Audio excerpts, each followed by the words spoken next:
2화 마지막에 비서팀장이 살해된 채로 발견되었고 서동주도 괴한에게 죽임을 당할 뻔했는데요. 가까스로 위기를 모면하면서 마무리가 되었죠. 괴한에게 걸려온 전화를 서동주가 받았을 때 걸려온 목소리는 다름 아닌 여미철로 보입니다. 대산의 실세, 염장선의 조카이자 허일도의 사이인 여미철이 사주를 한 걸 보면 서동주를 죽이고 싶어하는 염장선과 허일도를 대신하여 나선 것으로 보입니다. 허일도가 대상그룹의 회장이 되어야 큰 아버지인 염장선이 비자금을 세탁하고 개인의 돈통으로 활용하기 좋으니 검사인 여미철이 나선 것으로 보이는데요. 결국 서동주를 죽이라고 사주한 사람은 염장선이며 개한에게 살인을 청부한 건 여미철로 보입니다. 등장인물에 보면 허일도는 민주화 운동을 하던 대학생이었는데요. 그 당시 검사였던 염장선은 허일도를 잡아 동지들의 이름을 불게 하고 허일도의 죄책감을 약점 잡아 조련한 끝에 대상그룹의 맞사이로 만들었습니다. 결국 서동주를 죽이려는 건 염장선이 돈과 권력을 쥐는 과정에서 걸림돌이 되기 때문인데요. 허일도의 경우에도 차강천 회장이 혼외자로 낳은 아들 지선우의 미래를 서동주에게 의탁한 것을 알고 나서 자신의 아들 허태윤의 미래가 위협받는다고 판단했습니다. 그래서 서동주를 눈의 가시로 여기던 차에 염장선이 동주를 죽이라는 사주를 한 것이죠. 이제 본격적으로 3화 예고를 시작해 보겠습니다. 보물섬 3화가 기대가 되신다면 좋아요 한 번씩 부탁드립니다. 서동주가 대산 내부에서 무언가를 알게 된 후 누군가에게 나라사랑 기금이 2조가 넘는다라고 말해주는데요. 그건 아마도 염장선이 어르신이라 부르는 사람과 통화했던 녹음 파일을 확보한 듯합니다. 스위스 계좌의 출처를 알아낸 뒤 해커 출신 친구인 명태금에게 비자금 2조 원의 해킹을 부탁한 것으로 보이는데요. 여기서 해커 명태금은 누구일까요? 등장인물에 보면 현재는 세운상가의 서울 악기 사장으로 명시가 되어 있는데 원래 직업은 검은 호박이라는 뜻의 블랙펌킨의 약자, BP라는 별칭으로 알려진 해커였습니다. 동주의 후견인이었던 피마담이라는 여성이 아이리스라는 룸사롱을 운영할 때 고객 중 고액의 사채가 필요한 기업인들에게 명부의 사채를 연결하고 소개비를 받는 사채 복덕방을 운영했다고 합니다.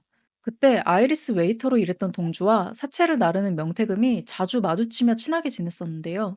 고등학교 중퇴자인 동주와 중학교 자퇴자인 명태금은 학교를 다니지 않는 10대 동갑내기로서 서로 통하는 친구가 되었고, 최근까지도 명태금의 해킹 실력으로 동주를 도와주게 됩니다. 그리고 염장선이 비자금 2조가 해킹당한 사실을 알고 나서 그에 비서 천구호가 국정원의 해킹 프로그램과 유사하다는 말을 염장선에게 해주는데요. 소동주가 염장선을 찾아가서 제가 비자금 일부를 빼돌렸으니 살려주시면 전부 돌려놓고 떠나겠다고 말합니다. 결국 소동주가 빼돌렸다는 사실을 후에 알게 되면서 더욱 소동주를 죽이고 싶었을 것 같은데요. 그런데 문제는 동주 머릿속에 심어놓은 해킹 비밀번호 때문에 함부로 죽일 수도 없게 되었죠. 부회장이 예정되었던 비서팀장이 살해되었고 서동주도 죽을 위해 놓였던 만큼 이조 원이라는 비자금을 빼돌려 서동주의 머릿속에만 심어놓으면 죽일 수 없다는 치밀한 계산과 전략을 세웠던 것 같아요. 이 과정에서 서동주가 배를 타고 급히 도망가는 모습과 염장선이 서동주가 내 돈을 몽땅 대가리에 심어놓고 도망갔는데 서동주 보내는 일이 참이라고 말하는 장면이 나오는데요. 눈에 가시인 서동주를 죽이자니 비자금 2조가 날아가 이러지도 저러지도 못하는 상황에서 나온 말인 것 같습니다. 그리고 비에 젖은 서동주가 전 연인 은남이와 재회하며 키스를 나누는데요.